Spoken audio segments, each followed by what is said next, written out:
Hello, everyone, and welcome to the Public Speaking Speak for Yourself webinar. My name is Jessie Lester, and I'm the Education Development Supervisor with Toastmasters International. Thank you all for joining us today. Today's webinar is the second in our series on public speaking. A few notes about housekeeping before we get started. First, please submit any questions you have through the Q&A pane. There is a designated time for questions and answers at the end of today's webinar. With so many attendees on today's call, we may not be able to get to everyone's question, but we will do our best, and we thank you in advance for your patience. Also, please feel free to use the chat pane to talk with one another during the webinar. Just know that our team will be focused on answering questions that come through the question and answer pane. And as always, please be courteous and polite to your fellow attendees. Today's webinar is being recorded, and you will receive an email in a few days with a link to that recording. Now, before we get started, let's pause and gauge where everyone is at on today's topic.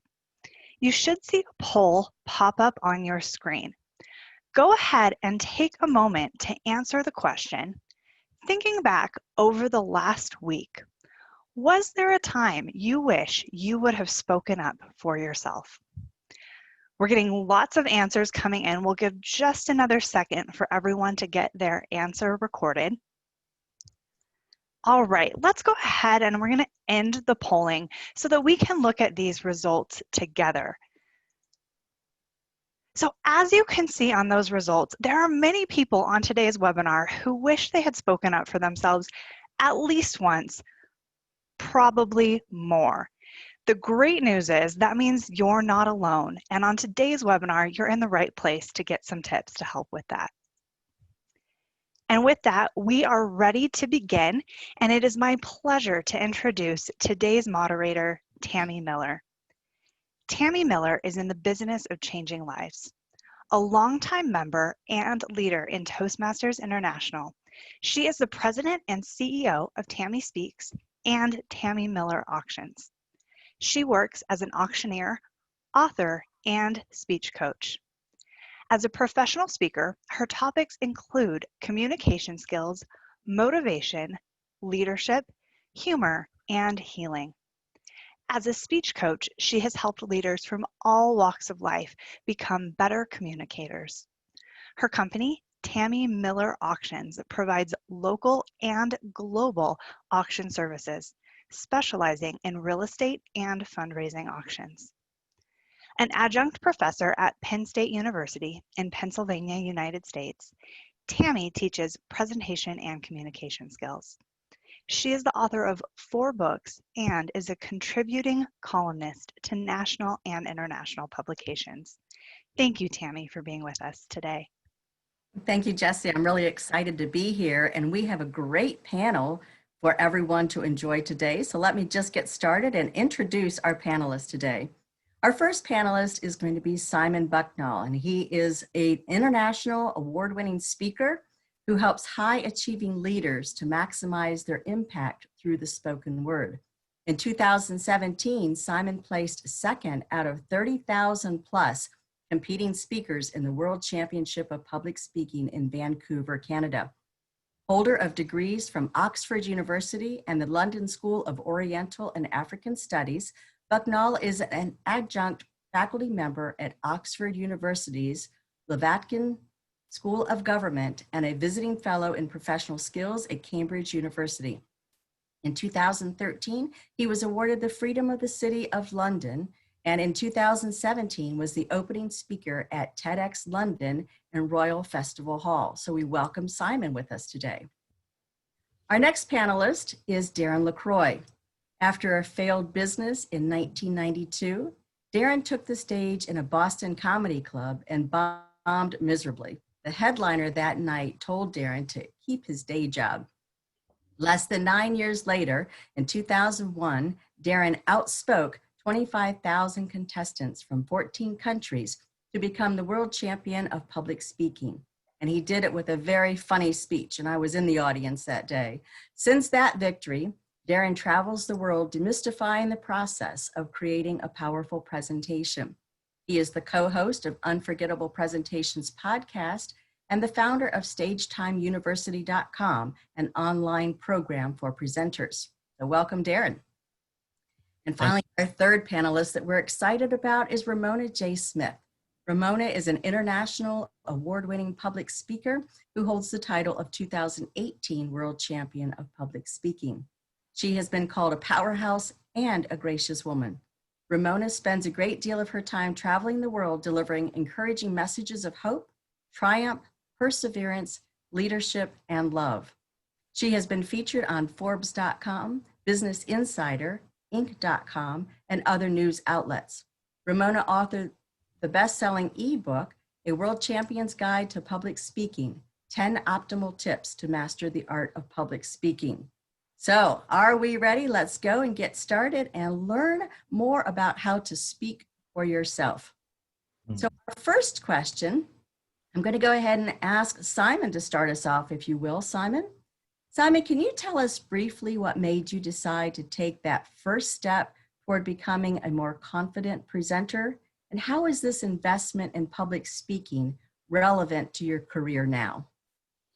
Well, I think as is so often the case, it was by making a screw up. Well, actually a couple of screw ups. One was my first phone call in my first job back in 1999. So I'm 43 now, I'll spare you the maths. But I wanted to say, hello, John, have I caught you at a convenient moment? I even had a script, but I was so nervous, so anxious. I actually said, hello, James, where have you caught yourself? Turns out that's not a great opening line to someone you've never met before. We did laugh, to be fair, at my leaving drinks from that job. But then at the leaving drinks, I had to give a speech. Hadn't prepared a speech. Hadn't had much practice. Didn't hate public speaking, but I couldn't manage the adrenaline, and it was just horrible. I forgot to breathe out, and I ended up literally panting over a desk in front of a load of my colleagues. And I thought, there must be a way to improve. There's got to be somewhere where I can actually get better at this. I cannot afford to feel like this. And so I found a public speaking club, and yeah, you can guess that's why I joined Toastmasters back in 2004. I became a member in January 2004, and the impact of that on my life in terms of the work that I now do has been enormous. Mm-hmm. All right, great way to get us started. How about you, Ramona? Would you like to add something to that? As far as why I decided to take that first step, huh? Mm-hmm. Yes. For me, I needed the polish. I always had the passion, but I never had the polish. I always wanted to be on stages and be that person who was giving all the life. I always hated being in the audience because I would always look up to the stage and say, oh my goodness, I know I can connect better with the audience, but I didn't have the structure. I didn't have the organization. I did not have the precision and the pauses. That's why I joined Toastmasters, to make sure that I was, one, staying in line with my passion and my purpose, and two, becoming a more effective presenter, speaker, and leader. Mm-hmm. Great. And how about you, Darren? Thanks, Tammy. For me, it was definitely a different track, but I relate emotionally to both Simon and Ramona. For me, I started in the stand-up comedy world. And my challenge was, my mentor said, any day that you don't get on stage is a day that you don't grow. That's good. And like, you can learn a lot about speaking from a book, but you can't actually internalize it and become a part of you. So my mantra became stage time. But the problem in the comedy world is, if you're not good, which I wasn't, you have no talent, which I didn't, no one wants to give you a stage. Mm-hmm. So I happened to be sitting at my desk at my day job at Bose Corporation, and this newsletter came across my desk about this thing called Toastmasters. I'm like, what's that? And I started reading about it. I'm like, hey, here's a place I could get stage time during the day. Comedy clubs are only open at night. I could fail twice a day. So I walked into my first Toastmaster club, and I noticed it was very different from the comedy world right away. These people were warm, encouraging, and sober. So I saw the value. I immediately joined 4 clubs, because that's what we need. If we want to internalize our strength in public speaking, we have to actually do it. And there's no better place than Toastmasters to learn the skill by doing. That's so true. I always think of it as it's the best gym membership that I ever invested in. Absolutely. And all of us have come to Toastmasters for different reasons. And that's what's really exciting about this. We've come from different walks of life for different reasons, different levels of expertise, but it's all brought us together. So that is really a very exciting way to go with it. So Darren, let's go ahead and continue on when you're talking about that. So what is public speaking and what it isn't? So most people are familiar with TED Talks, for example, but what are some less obvious but practical life situations where public speaking is required? For example, toasts, eulogies, Zoom calls, that type of thing. But I'm going to specifically call you out on this one, Darren, because I know you had a very exciting event this past weekend using your public skills in a way that you thought you really would not when you first started this path. So tell us what public speaking. After 20 years as a speaker, I never dreamed I would be marrying my sister to her husband. So all of my background in Toastmasters, it emulates and permeates so many aspects of our life, whether it's career, it's our ability, and I think it's even more than the fear of public speaking, I think it's the fear of public embarrassment. And so because of that, all of a sudden our brain kind of switches and we freak out a little bit. And what we get from Toastmasters is that ability to work on that skill in a nurturing, comfortable environment so that when we go back out in the real world, in front of our boss, in front of our interviews, and for me, like in front of my own family, doing a celebration, a marriage celebration, man, I actually went back a few decades though. I was nervous. It's my family. It's not something I do, but definitely thankful for my skills. And as Ramona said too, the structure. I knew the first thing I had to do was, what's the structure of a wedding ceremony? So I tapped into experience. I called into all the people that I knew living in Las Vegas, the wedding capital of the world. I know a lot of people who do this. So you start with experience and then just keep getting advice. You go to people who are where you want to be. All right, good. Ramona, how about you? What is and isn't public speaking to you? Me, public speaking is power. It's power. When you're on, even if you're not even on a huge stage, anytime you have the attention of every person in the room, the words you say have a significant impact on their being. If you say something that is funny, they're going to laugh out loud. They're going to smile. It could change their whole day. If you say something offensive, it could ruin someone's entire mood. If you say something moving, it can be inspirational. It can be encouraging. And this can be at a job interview. This can be a prayer for a dinner or a meal. This can be a presentation at work. This can be a marriage proposal. That is public speaking. When I get proposed to again for the second time, I do not want my husband, well, my potential husband, to have a bunch of ums and ers and ahs while he's down on one knee. No, get it right. Practice it. I love that. I love that. That is so true. It's, yeah, I guess the marriage proposal is a form of persuasive speaking, right? Hopefully not too humorous. I was just reflecting on what Darren was saying about the experience of speaking at his sister's wedding. I don't know if Darren found this. Certainly I remember when about 8 years ago speaking at my own wedding, and I've been in the professional speaking world for about 4 or 5 years by that point. And so there's the emotion of the occasion personally, but also I remember being very conscious that everyone in the room knew what I did for a living. It's just that feeling of, oh boy, don't screw this up, because I was heckled inside 5 seconds. Literally, I was literally scripted. Somebody called out. I was only 5 seconds into my speech. I was like, I don't believe it. I thought I was just fair game, let's give the guy a hard time. It was really nice, but it's good. Good. Now, did you finish your thought on that, Ramona? We're gonna go. I'm good. I just want to say hi to everyone. I see all the comments and everyone from all around the world. Hi, if I haven't been to your country, I'm so sorry. I hope to visit you soon. Hi, hola. That's all I can think of so far. I love the way you apologize for not being to. It is wonderful on this, though, to really see people from all over the world, when they're coming in and saying, well, hello from here and hello from there. It's really very, very exciting. And it makes it feel like Toastmasters truly is that international family. So it's really exciting to have everybody here with us today. All right, so the next question, Ramona, go ahead and start this one for us. So what are some common denominators between all good speeches, regardless of the purpose? So you had mentioned about speech structure or strong opening, audience focus. Can you give us some pointers as far as good common denominators? Absolutely, and I'm definitely going to wait for Darren's response because he is the master with the formulas. Anytime anybody asks me questions about techniques and strategies, I say, you know what, look up Darren LaCroix because he is definitely the professional. But what I tell my clients is, of course, body language, hand gestures. I have an acronym called BEG in my book, which is the I'm forgetting my own acronym. It's big. Body language, eye contact, gestures. Body language, eye contact, gestures. Of course, you know, these are things we always talk about in Toastmasters. Vocal variety, effective use of the stage, effective use of your props, eye contact and gazing the room.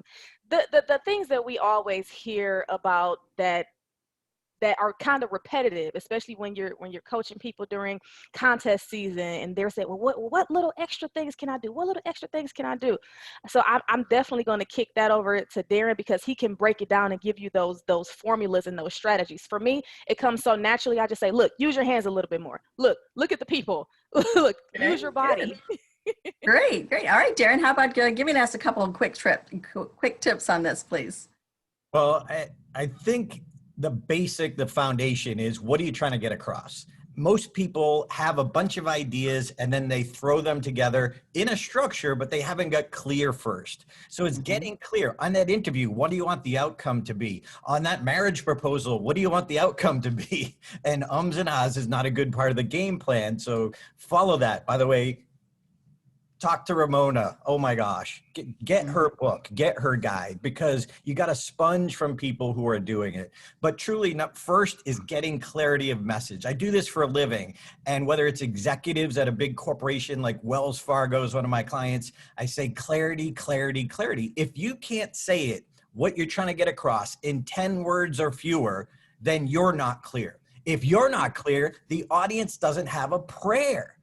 So get clear first and then build your case. Be like a CSI detective. How are you going to influence? You know, you asked earlier, Tammy, what's public speaking? It's actually that opportunity to influence. And how we need that confidence to do it. Tammy? All right, good. All right, Simon? Yeah, I think in my eyes, I think it echoes really what we've just heard, but I think a sincere desire to be helpful, and maybe it's helpful, I mean that in the broadest sense. It doesn't have to be all about action steps. You know, for a comedian, a sincere desire to be entertaining. For an executive, perhaps a sincere desire to really show their appreciation to their team, for example, whatever it is. But a sincere desire to be helpful in some way for the audience, rather than it just being a giant ego trip for the speaker. I think that's really important. And I think secondly, in most cases, not every case, but I think also conviction makes a real difference. I think you can really sense if somebody is uncertain. And obviously that flows from clarity for sure. It's very hard to come across in a really compelling, convincing way if you're confused.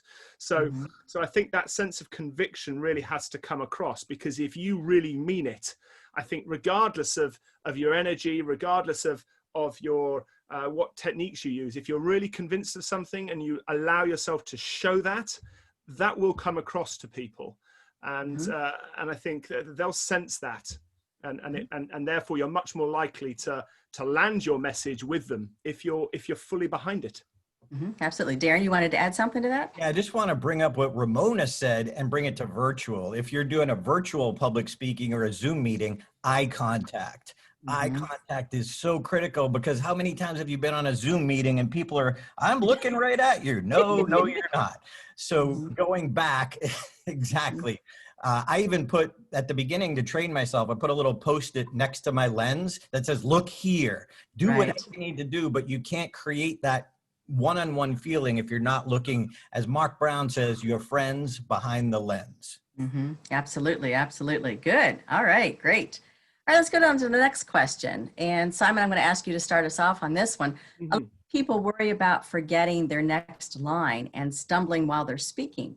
Can you tell us about a time you had a misstep, other than the one you started with, in presenting or speaking, and what you learned from that experience? Yeah, well, actually, there's a couple of quick examples I can give here. One was actually in a speech contest. It was in Mullingar in Ireland back in 2006, and it was the Britain and Ireland final. It was the district final for anyone who's not a Toastmasters on the call here. This is the fourth round in a knockout contest that is the international speech contest. So I loved and nurtured a speech over several weeks, so I really knew the speech, and I had a total blank about a minute and a half in a place where I'd never had a blank before. And I was in front of several hundred people. And I just remember in my head, my brain just went, Thankfully, two things happened as a result of good mentoring and support from my club. I took a moment, just paused. I've called it now a neutral stance, just compose myself, rather than just go, just neutral stuff, and then walked across the stage. And the movement helped to just defuse that moment of rabbit in headlights.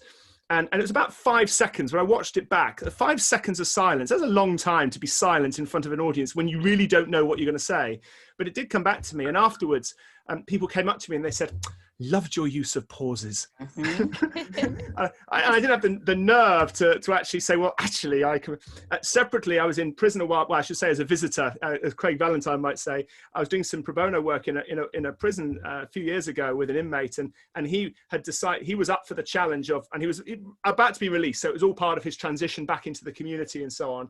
And he took on the challenge of putting together a speech, delivering it with no notes, personal speech to fellow inmates in a maximum security prison. So, that's quite an interesting audience to be in front of course. And when it came to the actual session, we worked together over a period of time. He had a blank partway through, and I could tell because you could see the beads of sweat. And thankfully, to his eternal credit, he took a moment, walked to the side, checked his notes, and came back. Afterwards, when the applause died down, the guy sitting next to me on the back row, who was just like one of the world's scariest people, to be honest, he put his hand up and said, "Mate, that was absolutely brilliant. And that bit when you walked from the middle of the stage to the side and then back again, that was professional."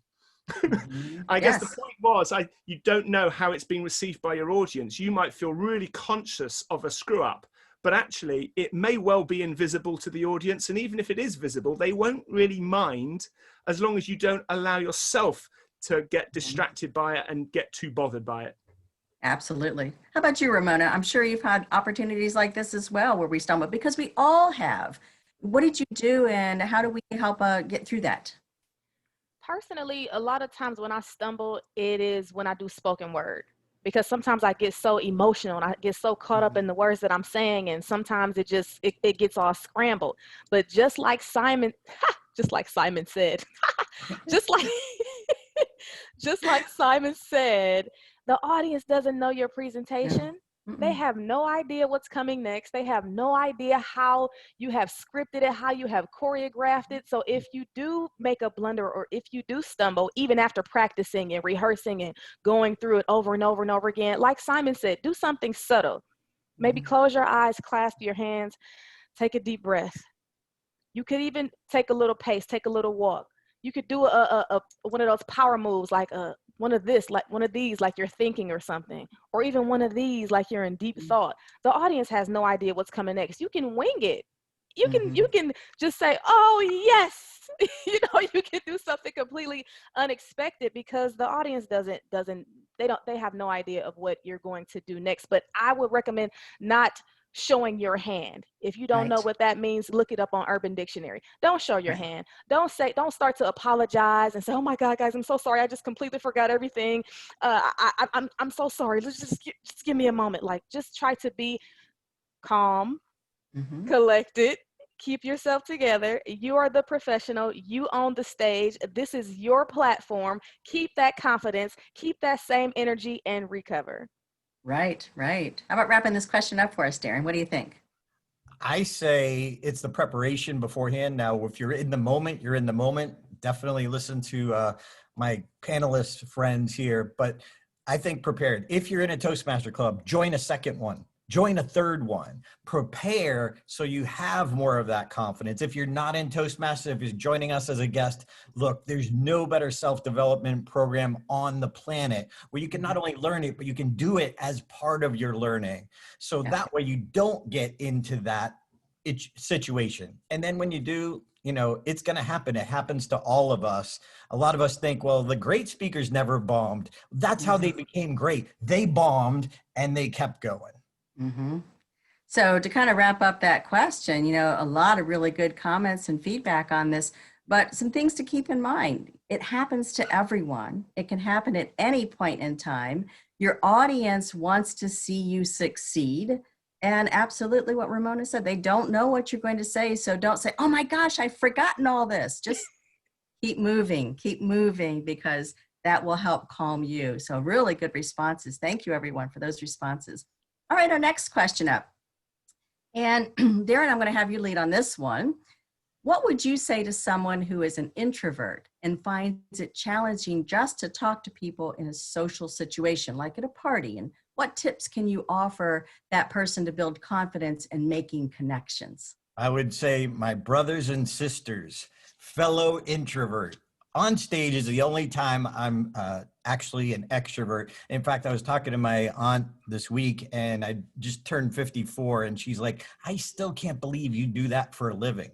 Because quite honestly, if I'm not being asked questions, I'm on the wall listening, eavesdropping. But your question is more specifically, what do you do? And I think if you're a total introvert, come up with a little set list, as I did from the comedy world, with a list of questions that you can ask people. So if you're asking the question, they do more of the talking. It also creates more of an engagement that you care about them. So come up with a little set list of questions that you can ask people. And again, try not to be what do you think of the weather? You know, go a little deeper than that. Ask people about their family, their friends, their passions. But if you're asking a question, it allows that conversation, and hopefully you'll warm up quickly and you'll be more comfortable. Absolutely. We use that a lot. And when we're teaching business networking, how you can have that question and really get started, and it helps calm you as well as engaging the other person. So Ramona, have a story or two ready as well. Like, what's a story that you can tell people? Good. All right. Ramona, what do you think on this one? That is honestly, and I'm going to be transparent right here. That is a question that I would usually say, hey, I got a guy named Darren LaCroix. You can go ask him, but I'll go ahead and answer this one. But Darren, you are my go-to guy for all those hard questions. But I don't have a cure for glossophobia. When people say, how do you become a great speaker? Some of us, it's just an innate talent. It's just a gift. For me, I've never been nervous to get on stage. So it comes easy and naturally for me. I do not have a cure for glossophobia. Now, I've done some research while I'm pursuing my executive MBA. We had an executive communication cohort, and we discovered that there are virtual reality games that you can do that put you in a setting where you're on stage and you can practice that way. So if you have not tried that before, that might be an option. Some VR games, if you have the virtual reality headset and you want to practice in your own home, but it feels like you're in front of 2,000 people, that would be awesome. But I feel like one of the best tools that we have is table topics. For our non-Toastmasters, you know what, let me not say non-Toastmasters because that's divisive, and I want to be all inclusive. For our honored guests, if you don't know what the term table topics is, or the phrase table topics is what we do at Toastmasters every single week. It is impromptu speaking where hopefully you will be called upon to speak on something randomly for at least 1 to 2 minutes. That is such great practice to get over that fear, especially in that safe, supportive space of Toastmasters. So definitely participate in table topics. That can help you be able to think on your feet when someone comes up to you and says, hey, I saw you at such and such place. Can you tell me a little bit more about yourself? Absolutely. My name is this, and I do this, and I do that. Or if you want to just walk up to someone and spark a conversation, like Darren said, you want to just say, hey, it's raining out today. How are you? You can just go in to maybe a theme that your Toastmasters Club had done recently. Table topics, I think, is one of those critical pieces of Toastmasters that can help us with that fear of public speaking.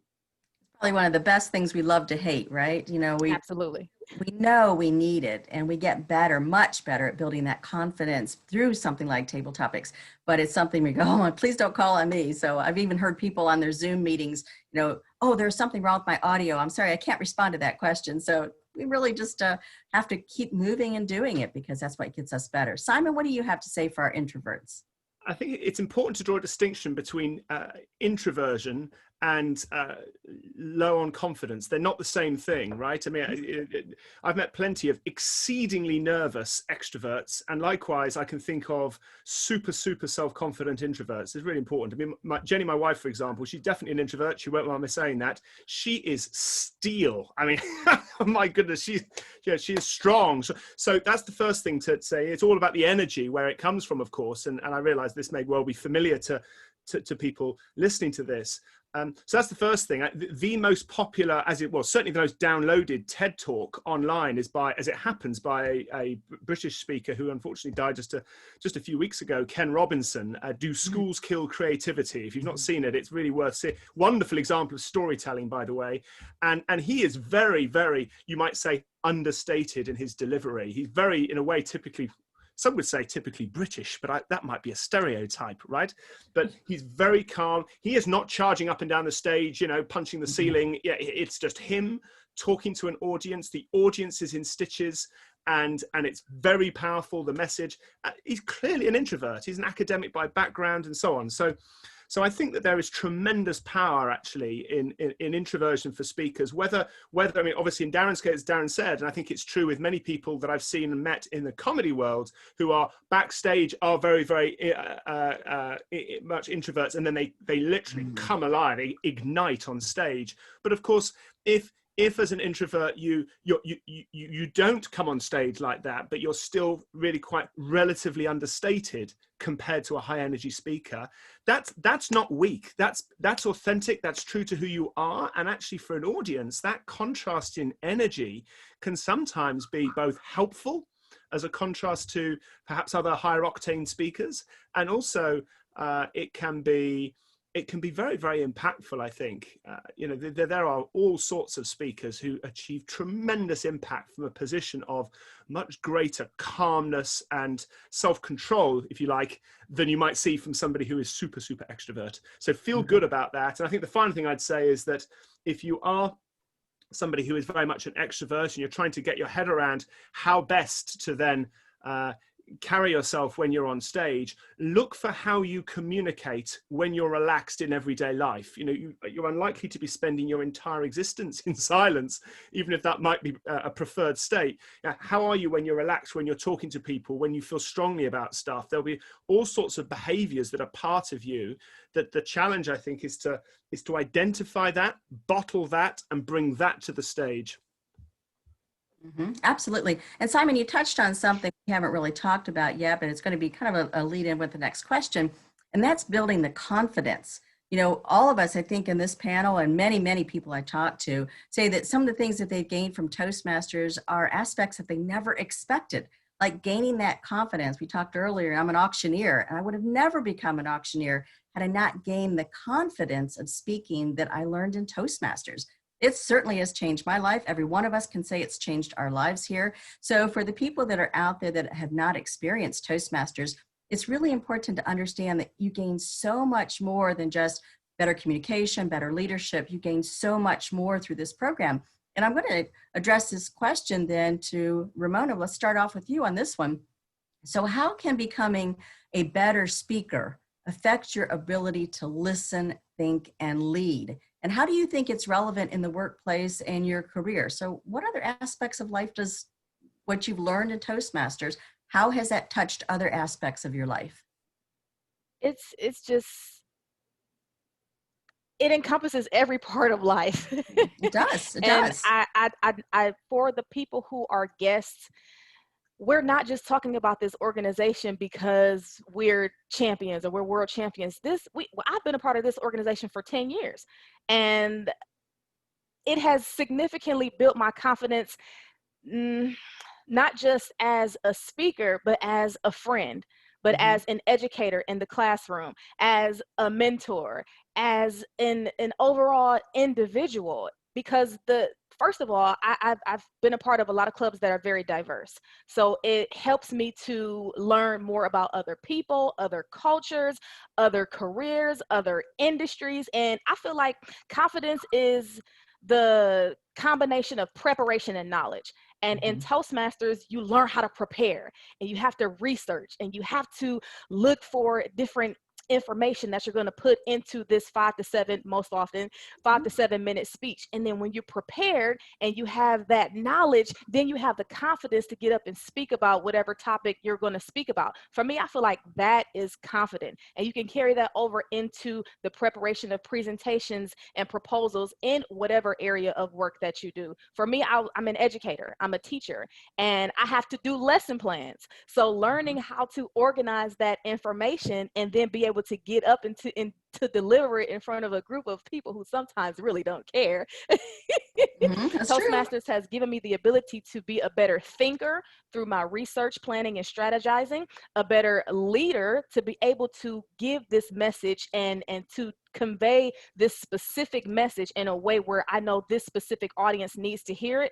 And it's given me the ability to connect, to walk into any room and to be able to connect with anybody. I don't care if you don't speak English. I don't care if you're whatever country you're from, whatever language you speak. I can connect with anybody in the world because I have the confidence to do that, which most of it has come from Toastmasters. Absolutely. Darren, what would you like to add to this question? If Ramona could just be a little more passionate, that would be great. But even that comment, which acknowledged the truth and got a laugh, but it's true and it's real. Like, I would have never been able to have the ability to think and be present in the moment. And I think that's one of the things I love that Ramona brought up table topics, because that's what helps us be present. You can't be present. And, you know, when I first started in Toastmasters back in 1992, I don't even know if Simon and Ramona were born back then, but when I started in Toastmasters back then, I was just this guy with a dream. Now I do this for a living. I have a staff of 5 people. Well, I can't be the leader and run a company if it wasn't for what I learned in Toastmasters. Right. Don't have a truck go by your house right while you're trying to speak. Anyway, so there's so much to it in the depth of your self-confidence. Look, I came, like many people came to Toastmasters because we had some self-esteem issues. We had a lack of confidence. So yeah, I came for stage time, but I can't even reverse engineer all that it's done for me. It's amazing. And thank you, Toastmasters, and thank you for the people at headquarters who are putting this together and getting the word out. And fellow Toastmasters, what you do at your club, helping each other, it's not just in speaking. Love on people in your club. They need it. That's why they're there. Simon? Good. Simon, what do you think? When I first joined a club as a London Corinthians in January 2004, what struck me the most about other than the fact that there were people speaking in public without notes, which totally blew my mind, what really struck me was the evaluation. And if you've not been to a Toastmasters event, then if you do, you will very quickly notice that everyone gets evaluated, and even the evaluators will get evaluated on how they did. They'll get constructive feedback.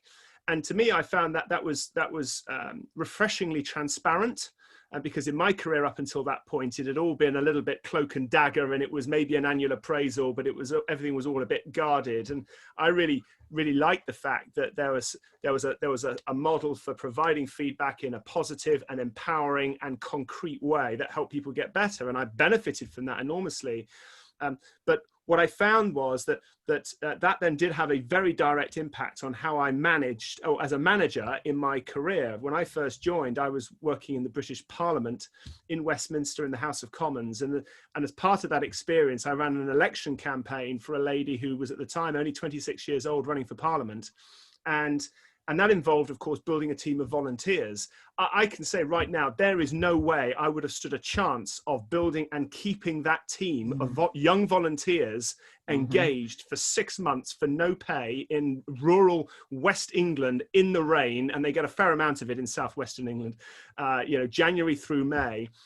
Without the ability to at least provide good feedback and to evaluate in a constructive way, so that they got a real development opportunity, as opposed to just turning up and just purely delivering a lot of leaflets. So I found that the feedback skills had a very significant impact on my career. because I was not giving any speeches in those days. My boss was the MP who I'd previously been working for, but it made a big difference. And and that lady Julia was elected England's youngest MP, and in no small measure as a result of managing to keep that team together. So it was, it really did make an impact. So there are a lot of benefits with Toastmasters. Some of them are obvious. So the evaluation, that's a little more obvious. The table topics we talked about a little while ago, those are a little more obvious things. And we're talking now about some of the things that aren't quite as obvious in this, the listening skills, the management skills, the leadership skills that we are learning through this. And I think it's important for us to note as well that people come into this organization with all different types of experience. Because if you're really listening to what some of the panelists are saying, I've been in Toastmasters 30 years, Darren, it's like 28, I mean, real close, 16, a lot of longevity in our membership. And what that says is we continue to learn and we continue to hone those skills. So if you're listening and you've only been a Toastmaster for a short time, or you're just thinking about it, or you've just heard about Toastmasters, don't be afraid. If you are really apprehensive about speaking, it doesn't matter. Just walk into a club and find out what it's about. And that really is the first step in making it happen. So good. Thank you so much for the feedback on that question. All right, let's see what our next. One point to that, Tammy, because that's so true that in the end, it begins with an action and actually being willing to just invest an evening or a lunchtime in walking into a club and visiting. And it's always an open door. The very first club that I visited was not a club that I joined. I didn't really feel a connection with it. And thankfully, there was another guest who said, apparently there's lots of them and they're all different. It's worth checking out a few until you find one that really fits. Yes. Thank goodness I was given that advice, because my first impression was, this is not for me. It was very City of London. It was very if there were a club on Wall Street, you can imagine that's what it was like. It was very city, and I was not in a city job at all. It's just the first club that I found, and I went to 5 different clubs, I think, in different places, and then the 5th club I walked in, and immediately I thought, wow, this is it. I really felt it. I thought that is this. There's a connection, and it's really important that if you're going to invest some time in it, to check out a few different places, provided they're convenient for you, obviously, and accessible, because the first club may not be the right club. Mm-hmm. That's right. Darren, did you have something to add to that? Yeah, I just want to remind people there's no time in the history of Toastmasters. The contest began back in 1938, but no time in the history. You can visit clubs from anywhere in the world. Right. And because of the World Championship, I've got to speak in 45 international cities, every state in the U.S. But what's the same, Cheryl Rausch in her book, The Heart of the Toastmaster. You go anywhere in the world, the heart of the Toastmaster is the same. But I want to back up what Simon said. Check out at least 3 clubs and see which one fits best for you. And then find a couple more that fit for you. Tammy? Right. And we're talking to some people that have our coveted title of World Champion of Public Speaking now, but I want to make sure that people in our audience are understanding you might be listening to this because you just want to be able to speak up in a meeting at work. It might be what you're looking for. And that's what it's all about. It doesn't matter what level of communication you're interested in enhancing those skills. Come aboard. Maybe you don't ever want to compete. Many of us, haven't done that, but maybe you want to lead. Maybe you want to just be able to feel more confident when you're talking to your relatives or engaged in something small. So just come and build those communication skills with us. So I think it's really important for us to understand that we come in for all reasons and all levels, and no matter what level or what reason, you're going to find that encouragement in a Toastmasters club. That's one of our showcases that we can really say we want to encourage people to be better communicators and better leaders. So good. So I think we're probably about our last question here before we have the break in from Jesse again. But I'd just like to ask, the last question is, what do you think is the connection between being able to confidently speak your mind to influencing the world around you? And could you offer some real quick tips on strategies for being persuasive? Ramona, what do you think? Real quick tips on persuasive speaking. Before I get into that, I want to say, Darren, for you, the contest started in 1938, but for us women, it didn't start till 73. And I want to just definitely encourage all the women in Toastmasters, and there are a lot of us, to continue to move forward in leadership. We need more accredited speakers as women. We need more DTMs as women. We need more women to continue to push forward toward your goals. This is me telling you that you don't have to be afraid to speak your mind politely and kindly and confidently. You do not have to be afraid to step up if you have an opinion on something. You do not have to be afraid if you're in a room full of men, which in my semifinals, I was the only woman in my semifinals round at the World Championship of Public Speaking. You do not have to be afraid. You do not have to cower down just because you are a woman, especially if you are a woman who has a family, okay? That is, you are the CEO in your whole entire home. So I just want to encourage and empower all the women to continue pursuing those educational goals and to continue moving forward in this organization. If you are not a part of this organization and you would like to be, it is very female friendly. So thank you so much for all the women who are joining us. In regards to that question, sorry, I completely got off topic there, but somebody on Instagram just sent me a beautiful comment, a woman named Allison Hunter. So thank you so very much for that. Some strategies to being persuasive. My number one thing is authenticity. Being yourself. We don't want to see another Jim Key. We don't want to see another Darren LaCroix. We don't want to see another Simon Bucknall. We want to see you. What do you have to say? What is your specific message that you're passionate about? Because people can sense when you're not being authentic.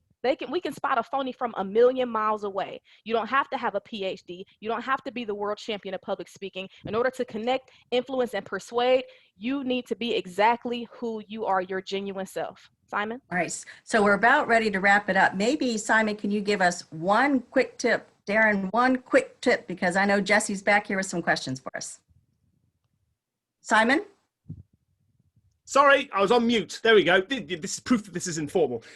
Yeah, top tip. What first comes to my mind here is the words of a friend of mine who is a former hostage negotiator. So you can imagine he's got some experience at the sharp end of persuasion.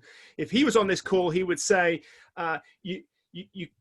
you will struggle to persuade people by trying to impose your own values and beliefs on them. You absolutely can exert influence by imposing their own values and beliefs on them.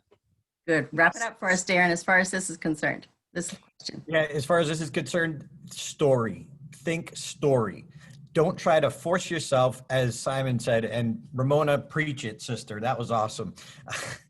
But use a story, a transformational story where the characters here, we can relate to them, what happened, and then the outcome or how the characters changed. The most important thing, write this down, skill set without mindset will leave your audience upset.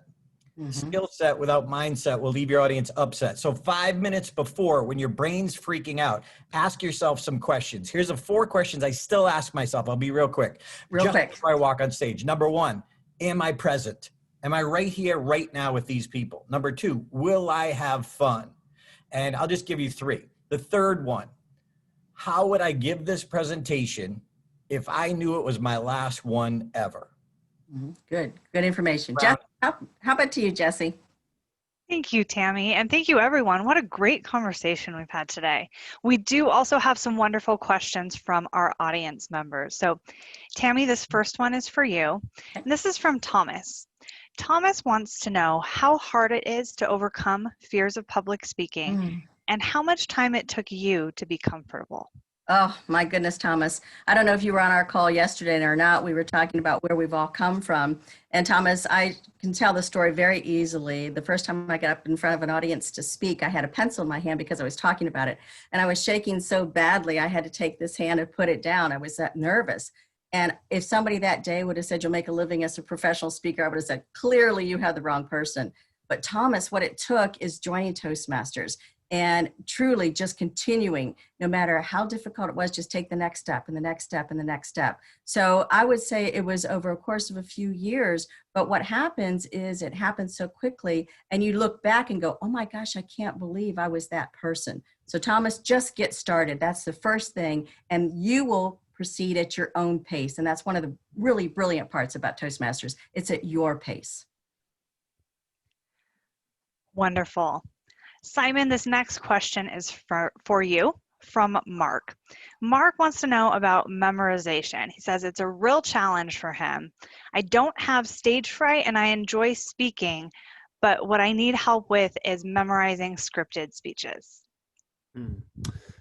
I think memorization is a tricky one, because if you memorize a speech, you'll be in your head trying to remember what to say next. I think if you get to a point where you're so familiar with your flow that you can voice it almost without having to think hard, then you're in business. The issue is it does take a lot of time to get to that point. So if Marcus found himself banging his head against a wall trying to get the script into his head, that's okay. Anthony Hopkins, Oscar-winning actor. If you've seen Silence of the Lambs, then you may remember he plays Hannibal Lecter, but a hugely successful actor was being interviewed on his preparation. He said, yes, when I get a script, I like to run it through out loud 250 times before rehearsing. There's nothing particularly special about 250. I'm a bit of a perfectionist, you see. Mm-hmm. If it takes an Oscar-winning actor 250 out loud run-throughs before he starts rehearsing to get the script into his blood, you know, that gives an idea of what time is involved. Most of the time, it's not worth that amount of time and effort to get to a point where you're delivering a word-for-word speech without in a way that's natural. So I'd say my advice is, frankly, is let go of the script word for word a bit. The key is to be really clear on your flow. The best shortcut I know of for gaining familiarity fast and in an efficient and enjoyable way is, rather than going over it countless times in your head, is to have a conversation with somebody about the flow. Don't rehearse it, but talk it through.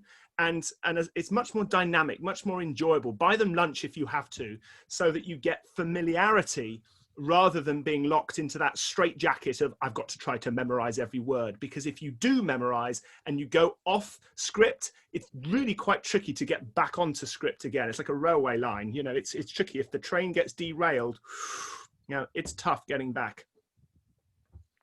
Great advice. Thank you. Ramona, we're going to come to you, and we have an audience member who's asking about table topics because they struggle with table topics. They say, my heart starts pounding, I feel numb, I'm unable to utter a single word out of my mouth. What can I do? I love that question. We actually practice table topics with our little guys. My son Ryan is 8. I have a nephew Liam who's 7, and my nephew Drewski is 3. We actually practice table topics on road trips. Mm-hmm. We practice them at the dinner table. We practice them in environments where it's fun and silly and no pressure. I would not, if you're struggling with table topics, I would not wait until your weekly or monthly or bi-weekly meeting to then dive into table topics, and then all that stress starts to build up. Do it while you're on the sofa next to your spouse or next to your children. Make it a game, make it fun. Use themes and topics that you actually like. Do you like sports? Let's do table topics about sports. Do you like cooking? Let's do table topics about different types of food. Do the chopped version of table topics. You know how there's a TV show on Food Network called Chopped, where they get this basket full of random ingredients and they have to create this beautiful recipe from it. Do the chopped version of table topics. Make it fun and do it in situations where there is no pressure. And I guarantee once you get in your meeting or in your virtual meeting, or when we get back meeting physically, you'll be like, oh, wow. This is easy now. We just did this in my living room 2 weeks ago. We just did this at the dining room table. We just did this at game night. So make it a part of your fun everyday life, and I guarantee it'll melt some of that stress away. Thank you, Ramona. Darren, this question is for you from Hassini. Hassini says, I have had a lot of failures on stage, and now I feel anxious. What can I do about my anxiety? That's a great question. Thank you, Hassini. I just think it's repetition. It's stage time, stage time, stage time. And congratulations, you failed. It's if you get up. My championship speech, you can find it on YouTube. That's what I did. That's what I lived. I just kept going. But I would say find that mentor. Find that person who can hold your hand and encourage you through this, from your club, from I don't know, a friend or family, but somebody who can be that loving mentor to just get you through. You're just in a segment. None of us, all of us on this call, including Tammy, we all have our accreditations, we have our accomplishments, but none of us had them when we came to Toastmasters. We didn't come for the accreditation, but guess what? Along the way, we got these accreditations and these awards, but that's not why we did it. That's just a side effect to the intent. So find that mentor that you trust. When I first got my first speaking coach, quite honestly, I was a Toastmaster for 7 years. My ego was in the way because I was like the king of my club. No one could give me advice. Like I was doing stand up, but I didn't realize I wasn't world class. So when I first got a coach, I found that person that I would trust and be open to. And I thought if he just gave me a few little tips, I would be great. I got a schooling on what I was doing wrong. I got a schooling on how to tell better stories, even though I was in 4 clubs for 7 years. So congratulations, you're human. So are we. Find a mentor. Great. Thank you, Darren. Tammy, Teja says, sometimes there are things in your personal life that impact your public speaking. How do you deal with that, and what advice do you have? Oh, that's a great story. You may or may not realize my hair is pink on the ends. And for those of you who know me, know I'm a breast cancer survivor. And of course, that's the reason I have it there. So that helped dictate my life. It was my experience. And I was able to take that experience because of what I learned with Toastmasters and go out and speak about it to other people. But that's the key. Our whole life is speech material. And people want to hear about our lives because many times they want to know that they're not in this alone, that they are struggling with their family. Well, so am I. And they are trying to figure out the next step to get to school. Well, so am I. So take those stories of your life and figure out that passion that you have and that ability that then you can share that information with other people. I think that is one of the most important aspects of Toastmasters because it is personal. Our lives are personal, and Toastmasters helps us figure out how we can take our own life, our own experience, not somebody else's, our own experience, and help others by presenting that information to them and helping them come along on our journey as we join them on their journey. That's a great question. Use your life. Wonderful. Simon, Harrison has a question about pauses and says, how important is it to pause during a speech, and how do I improve on my pauses and make them better? Make your sentences shorter. It's the simplest way to get more pauses in, full stop. Of course, if you start verbalizing your punctuation, it sounds a bit weird, full stop, but you get the idea, exclamation mark. You might think colon, open, quotation marks. This is a bit weird, isn't it? Exclamation mark, close quotation marks. It forces me to notice how long my sentences are, full stop. Obviously, you wouldn't do this in a speech, full stop. Although maybe it would work in a humorous speech contest. Ellipsis, question mark. Notice what happens when you keep the sentences short and say full stop silently. That's what creates the gap. If you want to work on pauses and get comfortable with the silence that comes with a pause, shortening your sentences is the best advice I can offer. It will force you to slow down. It will also create or crowbar in those little gaps in between the sentences. Mm-hmm. So you can still speak at a normal pace. You'll have noticed that there were some pauses, but no fillers in that flow just there. Mm-hmm. Good. Wonderful. Thank you so much, Simon. It looks like we have 1 minute left for one more quick question. So Ramona, this is from Rose, asking for some quick tips for the virtual setting. I'm not a tip lady. I'm not the tip lady. Can I swing that to Darren? He has the tips, the ABCs, and the 1, 2, 3s. Can we swing that to Darren? Absolutely. Well, I go back to Ramona. Make eye contact. And earlier there was a comment about that. Like, you've got to make eye contact. Put a picture up if that's easier so it's not weird. But make eye contact, not down here. Get clear in your message. It's the same thing. It's just the rules changed a little, but a lot of the same concepts are the same. And flow. Work on flow. In your meeting, take the time to make sure it's structured. And just like Tammy's doing an awesome job, keep the flow going. That is what's going to keep your audience engaged. Wonderful. Thank you all so much. This was a wonderful conversation. Thank you, Tammy, Simon, Darren, and Ramona for spending time with all of us today. Our pleasure. Absolutely. Glad to be here. We really appreciate all of your wisdom about public speaking.